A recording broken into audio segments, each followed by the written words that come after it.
Olá para você, a gente começa agora mais uma Ação Sustentável e essa semana para falar a respeito do que temos feito. A nossa agricultura, a nossa pecuária tão criticada mundo afora, e não só mundo afora, né? Mesmo dentro do Brasil, 84% da população vive nas cidades e muitos perderam a conexão com o agro, né? Não ligam mais o bife ao boi. E a gente quer saber, a nossa agricultura é sustentável mesmo? É para conversar sobre isso que eu trouxe aqui como convidado o ilustre senhor Bruno Brasil. Ele é diretor de Produção Sustentável e Irrigação do Ministério da Agricultura. Bruno, seja muito bem-vindo. Obrigada pela sua presença aqui no Ação Sustentável. Muito obrigado, Samantha. Eu quem agradeço aqui ao convite para participar do Ação Sustentável e podermos falar de sustentabilidade, enfrentamento das mudanças climáticas na agropecuária brasileira. É isso, né? A gente fala, será que a gente está enfrentando? Será que a gente está agravando? Muitas vezes esse setor aí entra como vilão nessa conta, principalmente porque nos outros países os vilões das mudanças climáticas são a queima de combustíveis fósseis, geração de energia, e aqui no Brasil, como a gente tem uma matriz energética limpa, né? Solar, eólica, hidrelétrica principalmente, quem é o responsável pela maioria das emissões é a conversão de uso da terra. E isso acaba muitas vezes caindo no colo do agro. Então a gente quer ouvir desse diretor de sustentabilidade do nosso Ministério da Agricultura o que o agro tem feito de sustentável, o que o Ministério da Agricultura e essa sua diretoria tão ligada à questão de sustentabilidade tem feito por uma agricultura, uma pecuária, uma produção sustentável no Brasil. Nós estamos empenhados em avançar com a agricultura de baixa emissão de carbono no Brasil, implementando a segunda fase da nossa política setorial para enfrentamento de mudança do clima. O Plano ABC, agora na sua segunda fase, 2021-2030, denominada ABC+. Nós estamos levando a uma escala de adoção de práticas sustentáveis na agropecuária brasileira que não tem paralelo em outro país do mundo. Nós conseguimos alcançar com essa, que foi uma política de Estado iniciada em 2010, ao final do segundo mandato do presidente Lula, nós implementamos e expandimos só na década passada, em mais de 54 milhões de hectares, a adoção de práticas sustentáveis, dentre recuperação de pastagens degradadas, sistemas de plantio direto, tratamento de dejetos da produção animal, florestas plantadas, sistemas integrados, lavoura, pecuária, floresta, uso de fixação biológica de nitrogênio. E agora nós estamos sendo ainda mais ambiciosos. Nós pretendemos expandir nessa década em mais de 70 milhões de hectares o uso dessas práticas sustentáveis, levando à mitigação de 1 gigatonelada de CO2 equivalente até o final da década. É um plano bastante ambicioso, inclusive reconhecido internacionalmente como uma referência para a transição, essa aceleração da transição dos sistemas agroalimentares e da produção agropecuária, se tornando cada vez mais sustentáveis ao longo desse século. Eu acho que foi muito bem pontuado também no início da sua fala, Samantha, que nesse contexto de mudanças climáticas, que nós vivemos com uma coalizão internacional, denominada aí a Convenção Quadro para enfrentamento das mudanças do clima, ligada às Nações Unidas, e isso teve início logo depois da Rio 92 aqui no Brasil, 30 anos atrás, quando os países resolveram cooperar e unir esforços para vencer essa crise climática.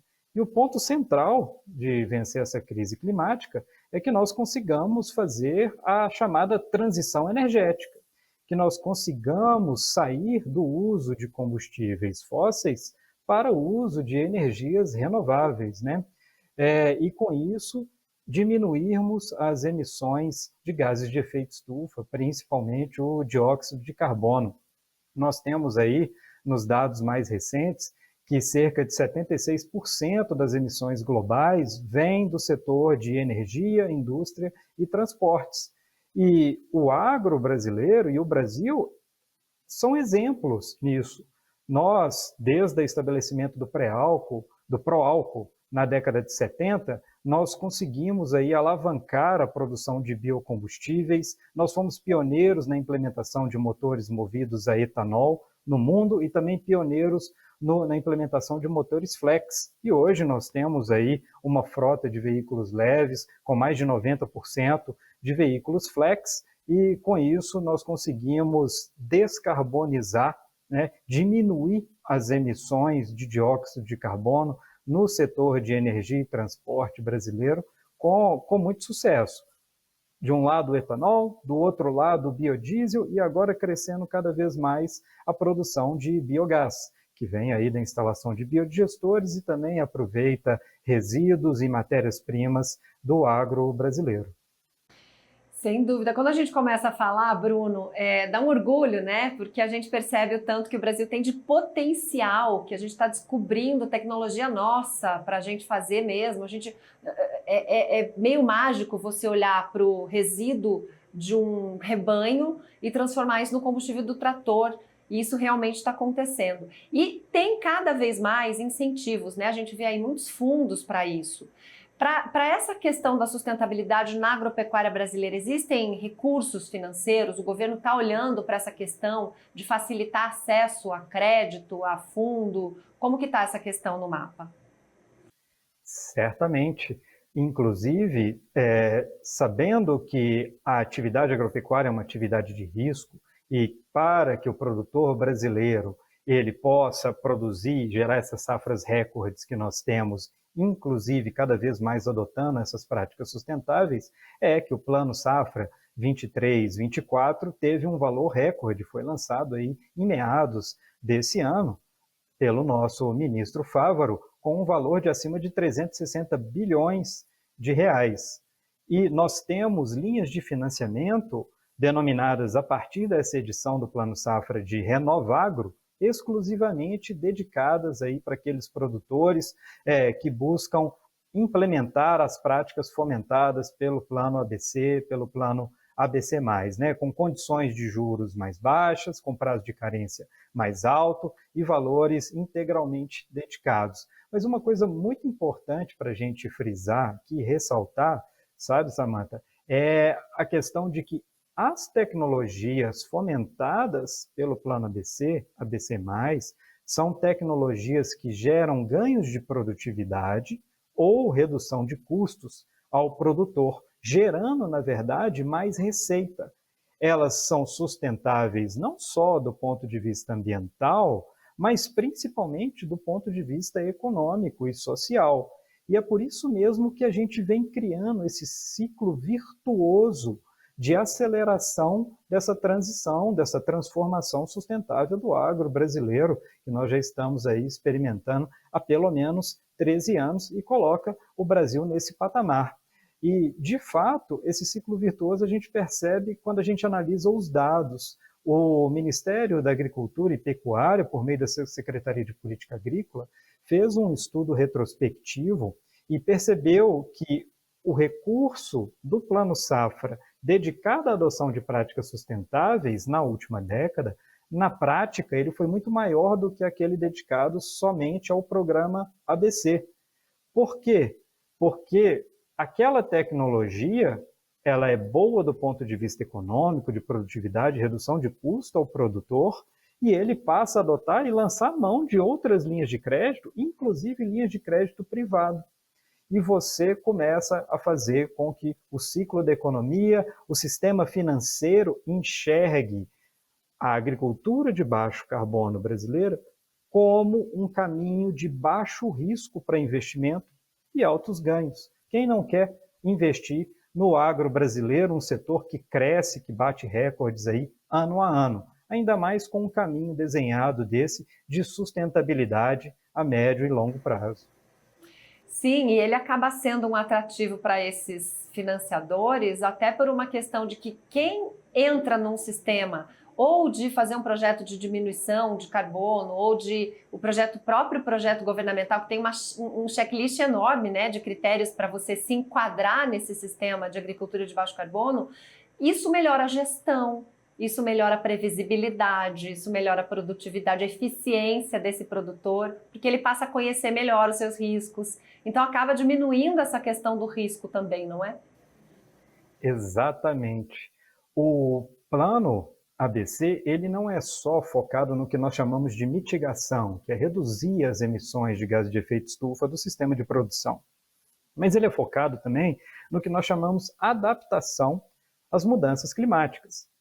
Inclusive, na segunda fase, no ABC+, o principal foco é a adaptação dos sistemas produtivos brasileiros a esses fenômenos climáticos extremos que a gente vem observando com cada vez mais frequência.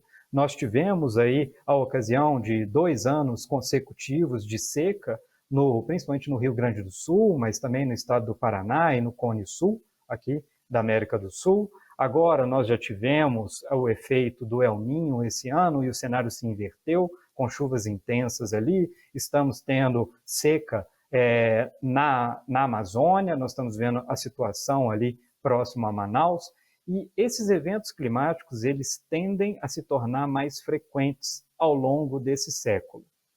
A agropecuária é uma atividade exposta aos fenômenos climáticos pela natureza dela. Ela trabalha recursos naturais e está exposta às variações climáticas.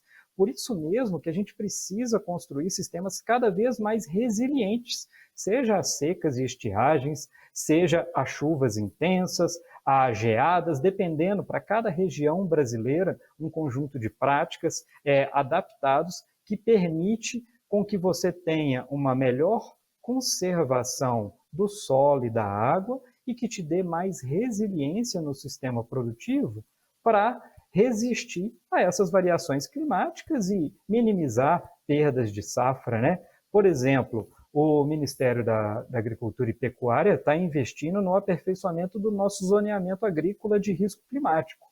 O zoneamento agrícola de risco climático, o ZARC, como é conhecido, ele dá a recomendação da janela de plantio para diversas culturas nos diversos municípios brasileiros, e com base nessas recomendações é que é concedido, né, o nosso Prêmio Seguro Rural, os programas de governo e o sistema financeiro concede o seguro rural. Isso daí não é só um caminho de baixo risco para o sistema financeiro, mas também é uma maneira do agricultor se precaver e estar menos exposto a quebras de safra. Exatamente, não é uma questão só de mitigação, de diminuir esses impactos de emissões, mas também de se adaptar. Eu vou fazer um intervalinho breve, a gente volta daqui a pouco e a gente vai falar de tecnologias, porque o meu entrevistado de hoje, gente, é doutor em microbiologia, egresso da Embrapa. A gente já volta para falar disso com você.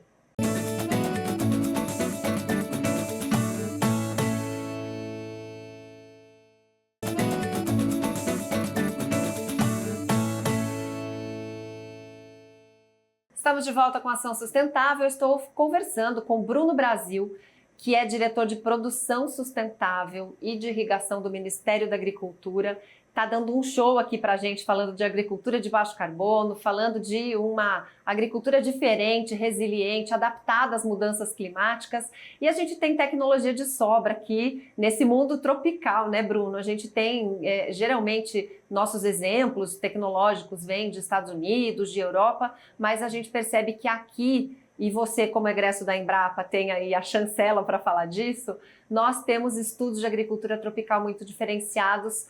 E eu vou citar aqui um sistema que está funcionando super bem, inclusive para a recuperação de pastagens degradadas e para a remoção de gases de efeito estufa da atmosfera, que é o ILPF. Como que o MAPA está olhando para esses sistemas de integração, não só a lavoura, pecuária, floresta, mas em todos os arranjos possíveis? Porque tem sido um diferencial brasileiro. E às vezes a gente sente um medo do produtor, né? O pecuarista e o agricultor, eles têm características muito específicas. Como é que está funcionando essa expansão? Foi muito bem pontuado, Samantha.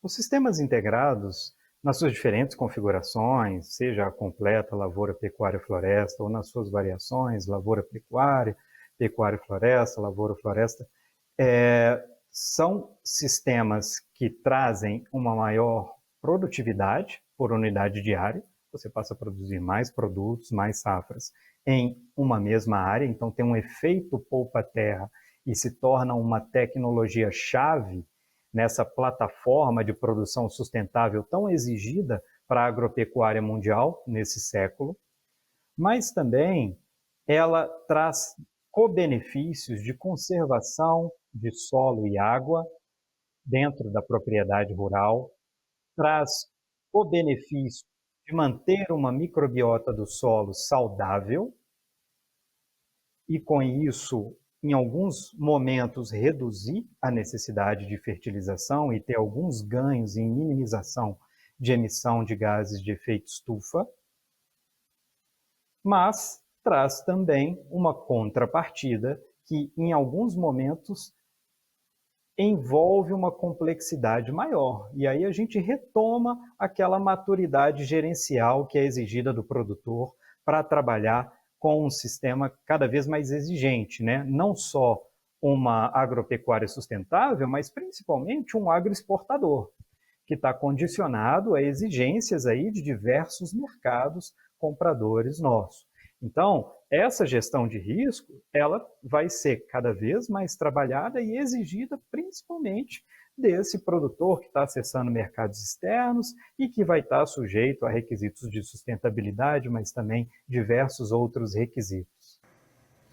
É isso, a gente percebe que quando nós temos um cuidado, inclusive, com o solo, além de todos esses requisitos aí serem atendidos e a gente conseguir ter uma comprovação de que nós somos mais eficientes, mais sustentáveis, a gente viu esse ano acontecer problemas lá na Holanda, por exemplo, com relação ao desgaste do solo, né? A diminuição da massa de solo, aproximação de lençol freático, e aqui no Brasil, ao contrário, a gente está conseguindo agregar matéria orgânica, fazer com que a gente enriqueça cada vez mais esse solo, né? Até com esses sistemas integrados, porque a cobertura... Eu sou advogada, eu não sou agrônoma, não entendo nada de biologia, não entendo de geologia, mas uma coisa eu vi uma foto da raiz da braquiária, que é linda, porque é muito profunda e a gente percebe o quanto que isso ajuda, né, nessa questão. Mas com esses problemas climáticos, Bruno, a gente percebe que o problema não é falta de água, o problema é essa distribuição sazonal que acaba comprometendo safras. Nós temos um Plano Nacional de Irrigação, uma Política Nacional de Irrigação aqui no Brasil. Já que estou falando com o governo, vou dar aquela puxadinha de orelha. Precisamos regulamentar aquela lei para colocar efetivamente em prática as políticas de irrigação no Brasil. Como que está sendo visto isso pelo mapa? Existe algum plano de regulamentação ou de implantação, né? Temos projetos grandes aí, Projeto Jari e outros. Como é que a irrigação está sendo vista pelo Ministério? Nós trabalhamos como governo MAPA e MIDR, o Ministério da Integração e Desenvolvimento Regional, na temática de irrigação. Inclusive, estamos trabalhando nessa regulamentação nesse momento. Nós sabemos o quanto que essa política nacional de irrigação é importante e nós estamos trabalhando com afinco para colocá-la da maneira mais funcional, mais perene e melhor para a produção agropecuária e gestão sustentável da água no território brasileiro, quanto possível e quanto a ciência e a tecnologia nos permitem embasar. É importante ressaltar que a irrigação e a gestão eficiente da água, inclusive em propriedades rurais, é fundamental para a sustentabilidade não só do Brasil, não só do agro brasileiro, mas é uma questão central em todo o mundo. A irrigação, na verdade, ela nos traz, feita com base técnica, com base em ciência, toda a salvaguarda para produzir continuamente ao longo do ano, para estar menos vulnerável a secas e estiagens, para garantir que possamos produzir em um mesmo território 2, 3 safras, com isso, gerando uma maior eficiência no uso da terra, pressionando menos áreas de vegetação nativa e conseguindo conjugar essa nossa plataforma de produção sustentável, que dentro de uma mesma abordagem integrada de paisagem, nós conseguimos preservar reserva legal, unidades de conservação em nossos biomas e, ao mesmo tempo, sermos essa potência agropecuária e agroexportadora. A irrigação ela nos traz ganhos de produtividade, ela nos permite produzir em áreas onde não seria possível. Eu acho que o exemplo mais emblemático é o nosso Vale do São Francisco, com a manga, com a uva sendo produzida. Nós também temos aí milho, feijão principalmente sendo produzido em segunda e terceira safra, que se vale de sistemas irrigados. Estamos começando a observar a produção de trigo irrigado no Cerrado brasileiro, quebrando recordes de produtividade. O recorde de produtividade mundial de trigo é do Cerrado brasileiro, usando a irrigação. Então, é uma ferramenta que está aí à disposição para ser utilizada com bases técnicas, de acordo com a legislação brasileira, respeitando os limites que nós temos na legislação e com base em assistência técnica, em toda a nossa rede de extensão rural que está aí para apoiar o produtor, seja essa rede pública ou privada. A gente tem essa questão da legislação super importante também chamar atenção. É preciso outorga de água. Essa outorga pode ser dada, né, pela ANA, quando os rios são federais, ou pelas agências estaduais. Existe aí uma certa reclamação de produtor, às vezes, que não consegue porque ele queria um volume maior, mas o volume daquele corpo hídrico tem que ser respeitado e dividido entre todos os que querem irrigar. Então, muitas vezes, isso também não é alcançado pela compreensão daqueles produtores. Mas existe algum programa específico que está sendo desenvolvido pelo MAPA para aumentar a irrigada do Brasil? Porque a gente ainda irriga muito pouco, né? Nós temos um potencial de irrigação muito grande. Existe um plano de expansão? Sim, nós estamos acelerando a expansão da agricultura irrigada no Brasil. Se a gente pegar a taxa média da última década, ela cresceu cerca de 300 mil hectares por ano. Nós temos dentro do ABC+, uma meta específica para a agricultura irrigada de expandir em 3 milhões de hectares essa área irrigada ao longo dessa década, até 2030. Com isso, nós contamos com alguns instrumentos de financiamento, como o ProIrriga, do governo brasileiro, que exige, claro, a outorga para uso da água dentro do projeto de irrigação, atendendo a legislação e minimizando qualquer chance que possa haver de conflito do uso dessa água, garantindo o seu uso sustentável. E isso daí permite financiar essa expansão dessa tecnologia que gera esses benefícios de produtividade e adaptação da agropecuária brasileira. Que é excelente e que a gente tem aí muito para crescer, né? Eu sempre gosto de falar, a gente planta em pouco mais de 8% do nosso território, a gente tem 20% aí de pastagens, 21%. Tem um programa muito bacana que está sendo bastante anunciado pelo ministro Fávaro a respeito de recuperação de pastagens degradadas. Bruno, a gente deseja muita sorte, muita resiliência. O canal AgroMais está aberto para o governo trazer essa comunicação. A gente precisa comunicar melhor o que o agro tem feito de bom. Conte conosco e muito obrigada pela sua participação aqui. Eu queria saber, assim, só para a gente finalizar, tem 1 minutinho de programa, o que o Bruno Brasil espera desses próximos anos para a nossa agropecuária? Nós vamos continuar acelerando essa transformação sustentável e nós estamos levando essa mensagem para todos os 4 cantos do mundo. Tá? Nós mergulhamos de cabeça na agenda internacional de mudança do clima para mostrar como o Brasil é pioneiro e referência de uma agricultura de baixa emissão de carbono, de uma agricultura sustentável. Nós estaremos lançando o livro mostrando a primeira década de resultados do ABC em português e inglês na COP28. Nós estaremos lá dentro da programação oficial da Convenção das Partes, da Convenção do Clima, para mostrar e referenciar todos esses exemplos de sucesso junto com o setor privado, junto com os governos estaduais, junto com a academia e sociedade civil, para mostrar que a agricultura baseada em ciência, o modelo de produção tropical brasileiro, ele é referência em sustentabilidade e ele continuará a mostrar esses co-benefícios ambientais para a população brasileira e para o mundo. Maravilha, boa sorte, né? Vamos então à COP28. Muito obrigada por participar aqui comigo do Ação Sustentável e a você que ficou aqui nos acompanhando. Semana que vem tem mais. Tchau!